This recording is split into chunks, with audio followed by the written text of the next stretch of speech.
Mais uma vez aqui estamos para dar continuidade ao nosso curso de Teologia do Progresso Espiritual. Que todos estejam na paz de nosso Senhor Jesus Cristo e amparados pelo manto protetor de nossa querida Mãe, Nossa Senhora. Iniciemos com a nossa tradicional oração ao Divino Espírito Santo. Divino Espírito Santo, amor do Pai e do Filho, inspirai-me sempre o que devo pensar, o que devo dizer, o que devo calar, o que devo escrever, como devo fazer para obter a vossa glória, o bem das almas e minha própria santificação. Glória ao Pai, ao Filho e ao Espírito Santo, como era no princípio, agora e sempre. Amém.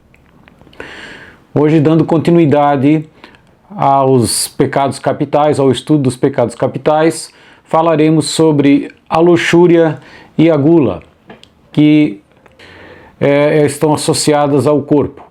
E já vamos ver que elas têm uma profunda conexão. Bem, iniciando então com a luxúria, é preciso afirmar que, na verdade, para que a vida nossa se propagasse, a nossa espécie, inclusive a sobrevivência humana se propagasse, Deus quis associar aos atos sexuais um prazer entre o homem e mulher. E imaginem só se não existisse qualquer prazer. Não haveria qualquer incentivo à procriação e provavelmente a humanidade em pouco tempo acabaria por se extinguir. Então, o prazer assim é lícito quando se não se desvincular completamente, né, da possibilidade de procriação. O prazer ele é lícito quanto aos casados, mas sempre nunca deve excluir totalmente, completamente a possibilidade de procriação. E fora do casamento, então essa inclinação para o prazer sexual será sempre chamada desordenada. E essa inclinação desordenada tem o nome de luxúria. Na luxúria, não somente os atos exteriores são considerados pecaminosos, mas também os interiormente consentidos, que estão interiormente consentidos. Então, representações da imaginação, pensamentos e desejos também. Vejam que Jesus diz lá no Sermão da Montanha: todo aquele que lançar um olhar de cobiça para uma mulher já adulterou com ela em seu coração. Então basta ele ter aquele olhar de cobiça, imaginando o que vai fazer com ela, e também, evidentemente, a mulher é a mesma coisa em relação ao homem, já há um pecado de luxúria, de adultério. Quando a gente se detém com a imaginação, com os pensamentos, representando imagens às vezes na nossa mente, automaticamente os nossos sentidos ficam perturbados. Há um estímulo ao desejo sexual que se torna evidentemente um incentivo, um prelúdio para a prática de atos contrários à pureza. Então, por isso, eles já iniciam propriamente o pecado quando consentidos, não quando são involuntários. Tratando agora da gravidade da luxúria, é a verdade que quando se quer ou se busca diretamente o prazer pecaminoso, voluptuoso, comete-se o pecado mortal. Então a pessoa quer e deseja e pratica o ato. Porém, na verdade, temos que ver que há casos em que o prazer, mesmo às vezes sem ser buscado, acaba acontecendo por consequência de certos atos, até mesmo bons, ou quando menos indiferentes. Então, por exemplo, a pessoa um médico pode estar estudando o aparelho genital feminino e acabar acontecendo algum tipo de prazer. Ou fazendo até os exames médicos, um ginecologista ou um outro especialista qualquer, né? E também acontece, ou até um professor de educação sexual, ou, enfim, as mais variadas circunstâncias em que pode acontecer de haver estímulo sexual que não foi desejado e nem sequer também consentido, mas acabou acontecendo. Mas a verdade é que a gente pode ser culpado, né, porque cedeu a leituras, programas de televisão, músicas, conversas frívolas, né, conversas sensuais, danças sensuais, sites de internet com conteúdos sensuais, o que não falta. É a verdade que hoje nós vivemos numa sociedade erotizada, por onde quer que olhamos, seja nas roupas sensuais da mulher, seja em outdoor, seja na televisão, seja escutando músicas lascivas, a todo instante acabamos sendo estimulados. Se damos vazão a isso, se buscamos essas coisas, evidentemente que há no mínimo um pecado venial de imprudência. Se é buscado, eu diria que é já quase um pecado mortal. mas pode acontecer de involuntariamente cair nos nossos olhos e para aqueles pequenos instantes darmos atenção e logo depois reagirmos a essa tentação, mas já pelo menos há um pecado se sabemos que aquele site contém conteúdos sensuais, até pornográficos, então não vamos entrar no site, senão é pelo menos um pecado venial de imprudência. Quanto à gravidade da luxúria em relação à perfeição, o padre Tanqueray vai dizer que depois do orgulho não há obstáculo maior para o crescimento espiritual que o vício da impureza. Sejam às vezes solitários ou cometidos com outras pessoas, esses pecados não tardam a produzir um hábito tirânico, que paralisa todo o impulso da perfeição, diz ele. E perde-se o gosto pela oração, pelas virtudes austeras, desaparecem as aspirações nobres e generosas. Vejam que o egoísmo se apodera da alma e o prazer se torna uma verdadeira obsessão. O corpo e a volúpia passam a comandar. A pessoa se torna verdadeiramente um escravo do sexo. Em pouco tempo, revolta-se contra Deus, porque Deus proíbe, castiga esses prazeres ilícitos. Começa a ter aquela noção errada do pecado, que como se o pecado fosse uma punição. O pecado não é uma punição, o pecado é sim um obstáculo. O que Deus quer fazer está aconselhando, retire o obstáculo, porque senão você não consegue se aproximar de mim, não consegue chegar à unidade comigo que terá que ter um dia no céu. Ou seja, queiramos ou não, devemos romper com todo tipo de escravidão, com todo tipo de obsessão, com todo tipo de cobiça nesse mundo, né? E o pecado, a luxúria, essa inclinação é uma delas. Então não se trata de uma punição, se trata de um conselho para que possamos nos unir a Deus, nos desprendermos da terra. Bem, para resistir à luxúria, o primeiro passo é ter convicções profundas de que isso realmente nos prejudica no caminho para o céu, no caminho para a unidade com Deus, no caminho do nosso progresso espiritual. Então isso sempre se faz com a meditação. Vamos meditando as passagens da Bíblia que falam a respeito. Então essas convicções profundas, elas vão gerando aquela necessidade de evitar essas faltas que não quisermos colocar em risco a nossa própria salvação. E também devemos criar convicções profundas de que somos templo da Santíssima Trindade. Nós somos santificados pela presença de Deus em nossa alma, né? O Deus de toda santidade está em nós. São Paulo aos Coríntios vai dizer: não sabeis que sois templo de Deus e que o Espírito Santo, o Espírito de Deus habita em vós? É o Deus de toda santidade. Nós pecando nos damos a sujar o nosso corpo, a manchar, né, conspurcar o nosso corpo, expulsando aquele Deus de toda santidade dentro de nós.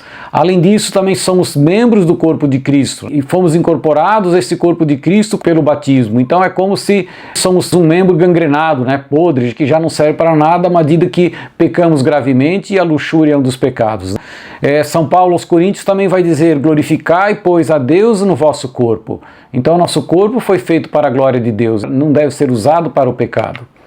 Outro remédio contra a luxúria é fugir das ocasiões perigosas. Devemos nos convencer da nossa fraqueza. Não querer ser o forte, isso não me atinge, isso não vai me afetar. Ora, todo mundo é afetado. Não há ninguém que não seja afetado, a não ser que seja um assexuado, né?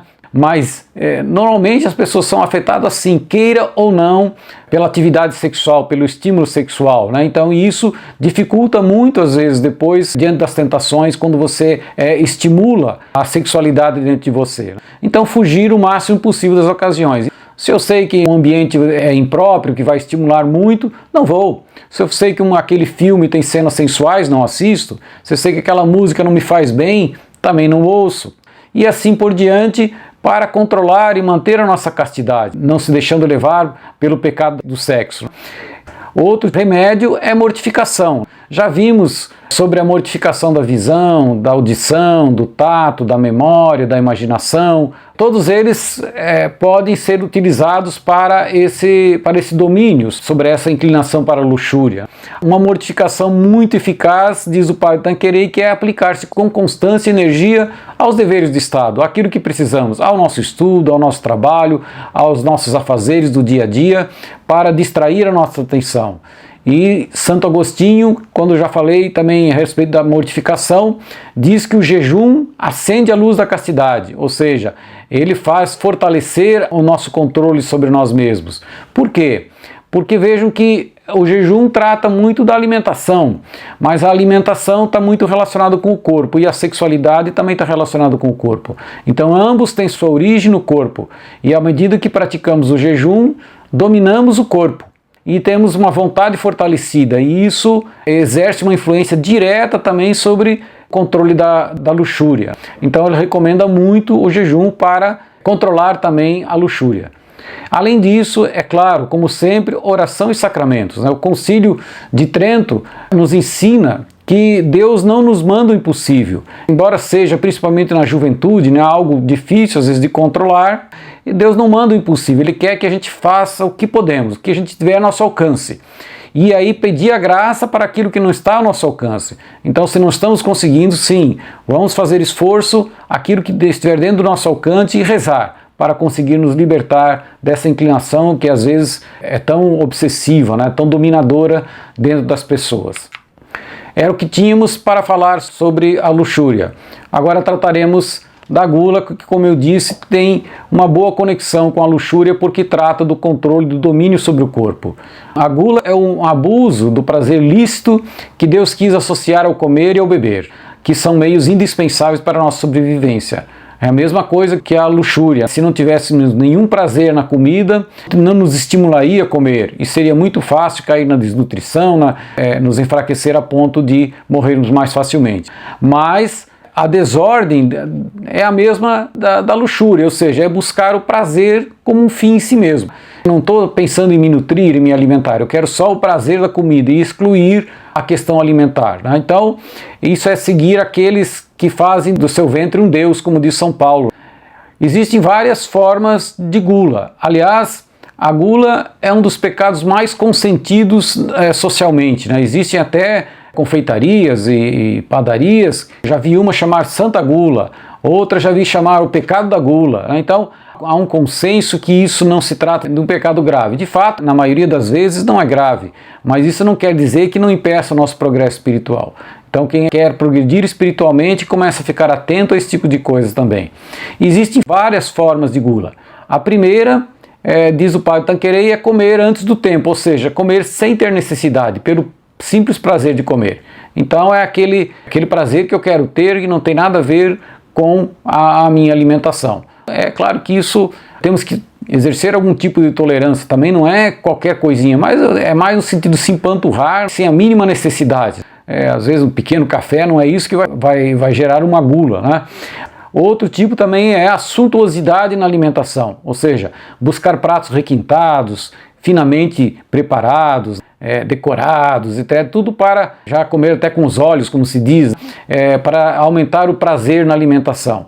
A terceira forma é comer mais do que o necessário, obviamente, é a mais comum. Então comer e beber além dos limites do apetite e da necessidade. Fartar-se de comida, encher-se de comida e de bebida, que a bebida também é incluída nisso, pondo em risco a própria saúde. E um quarto tipo é comer com avidez. Comer com avidez, com ânsia, com ansiedade, como se fosse animais, como um cachorro que engole tudo inteiro, que ter aquela ansiedade, parece querer comer tudo antes dos outros, enfim, sem moderação nenhuma. Sobre o mal que a gula exerce em nós. Ela faz com que a alma, na verdade, se torne escrava do corpo, assim como a luxúria. Deixa-nos, então, mais materialistas, enfraquece a nossa vida intelectual e moral, nos deixamos dominar pelo corpo e, logicamente, o espírito perde sua força, a alma, a inteligência e a vontade. E também, devagarzinho, sutilmente, vai preparando o caminho para prazeres da volúpia, da gula, da luxúria, digo, que no fundo, como eu disse, são do mesmo gênero. E ele acaba, às vezes, sendo pecado grave, pecado mortal, a gula. Nem sempre, a maioria das vezes não é, mas às vezes pode chegar assim a ser pecado mortal. Quando, por exemplo, nos torna incapazes de cumprir as nossas obrigações. Então, por exemplo, quando chega a prejudicar a nossa saúde, ou quando gera gastos incontrolados, que prejudicam a própria família. Então, gasto muito lá em restaurante caríssimo, depois não tenho dinheiro para as outras necessidades mais básicas.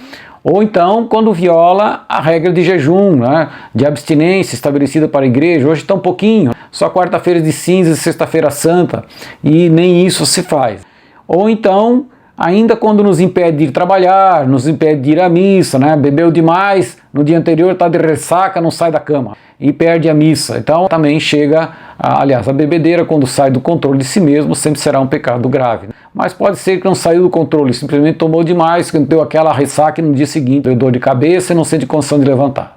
Então, normalmente ela é pecado venial, quando somente nos deixamos levar pelo prazer de comer e beber imoderadamente, mas sem graves excessos, ela é só pecado venial. Então, comer um pouco mais do que o normal, por prazer, para agradar um amigo, sem cometer excessos notáveis, assim, que são flagrantes. Na verdade, com relação à perfeição, a gula acaba sendo um obstáculo sério, mesmo quando é um pecado venial. É claro que isso é quando ele é um pecado venial consentido e repetitivo, ou seja, você já está habituado a comer demais e não faz nenhum esforço para combater aquilo. Então você está acostumado a comer com suntuosidade, comer em restaurantes caros, churrascarias ou qualquer outro tipo de excesso, a beber demais, e não procura controlar aquilo e pedir a graça, se esforçar para combater aquele vício. Então ele se torna realmente um obstáculo sério. E, como a gente viu, ajuda a descontrolar o corpo e com isso também favorece o descontrole da luxúria. E também é a origem de muitos pecados. Além da própria gula, ele acaba originando outros pecados. Muitas vezes com muita festa, muita comilança, produz às vezes alegria excessiva, leva a dissipação, né? A pessoa perde o recolhimento interior, né? E começa também às vezes a falar muito falatório, muitas piadas, tudo isso ajuda a perturbar o espírito e não traz o recolhimento. Isso quando não acaba acontecendo piadas de gosto duvidoso, falta de recato, falta de modéstia, tudo isso pode acontecer com os frutos da gula. Quanto ao nosso combate, os remédios contra a gula, a primeira questão é convencer-se que o prazer não é um fim, é um meio, né? Esse é o princípio que deve orientar, está sempre à nossa frente. O alimento é para nos nutrir, para nos fortalecer, nos revigorar. E quando você se desvia disso, já está se inclinando para o lado da gula. A fé ensina que é preciso santificar os prazeres da mesa, por meio da pureza de intenção, de sobriedade e de mortificação. A pureza de intenção nos ajuda a comer com sobriedade e não ultrapassar a justa medida. Então, vamos à mesa já com esse pensamento: quero agradar a Deus, não vou comer demais, vou comer só aquilo que é suficiente para me fortalecer. E além disso, é bom dizer que hoje em dia se sabe muito bem, os peritos de saúde, isso é muito claro já, que a sobriedade ou até a frugalidade na alimentação é a condição essencial, às vezes, para ter vigor físico e mental. Eu, inclusive, uma vez eu li um livro chamado Padres do Deserto, que se tratavam de anacoretas, de eremitas dos séculos V, VI, VII, não é? E uma das coisas que me chamou muito a atenção é que muitos deles viviam mais de 100 anos de idade, né? E aquela vida de comer só ervas e pouquíssima alimentação, magreza, muita magreza, e viviam muito. Então, não é a falta de alimento que vai nos debilitar tanto a saúde. Pode acontecer outras coisas, mas, na verdade, sabe-se que há pessoas hoje que, normalmente, quem come pouco acaba vivendo mais. Bem, o correto é que, ao levantar-se da mesa, ainda sintamos uma certa sensação de leveza e vigor. Não sensação de comemos demais, que estamos lá meio arcados, já com o estômago cheio, já com aquela sensação já de querer deitar, né? Com o estômago empanturrado. Além da sobriedade de comer só o suficiente, né, para nos fortalecer e passar as próximas horas sem alimentação, o ideal é fazer algumas mortificações. Porque é muito fácil escorregar na gula, né? É muito fácil. Todo dia, praticamente, nós somos tentados. Então, o recomendável, dizem, uma autorrecomendação, é privar-se, às vezes, de alimentos que nos agradam. Alguns vão dizer, em cada refeição, procurar comer um pouco menos do que agrada, um pouco mais do que desagrada. E com isso vamos nos dominando, né? Então, ao nos privarmos de algumas satisfações legítimas, a gente adquire um certo domínio sobre o corpo, inclusive sobre a sensualidade, como eu já falei. E ainda nos liberta da escravidão dos sentidos, né? Então, essa sobriedade, essa mortificação diária é muito importante. Principalmente no tempo de quaresma, é muito eficaz, isso é muito importante, de fazermos essas mortificações na alimentação, ajuda muito ao domínio sobre o corpo. Então, Entre as mortificações mais convenientes ainda, uma das primeiras é sobre as bebidas alcoólicas, né? Principalmente se a pessoa é inclinada a embebedar-se. Nesse caso, ela deve realmente se abster das bebidas alcoólicas. Mas mesmo que não seja inclinado, é muito bom exercitar-se. Não vou tomar durante essa semana nada alcoólico, como uma mortificação também. Para fechar, vamos citar a frase de São Paulo que diz: portanto, quer comais, quer bebais ou façais qualquer coisa, fazei tudo pela glória de Deus. Então a nossa vida deve ser santificada em todos os aspectos, inclusive na alimentação. Era o que tínhamos hoje para comentar. Agradecemos a atenção de todos. Seja louvado nosso Senhor Jesus Cristo. Muito obrigado.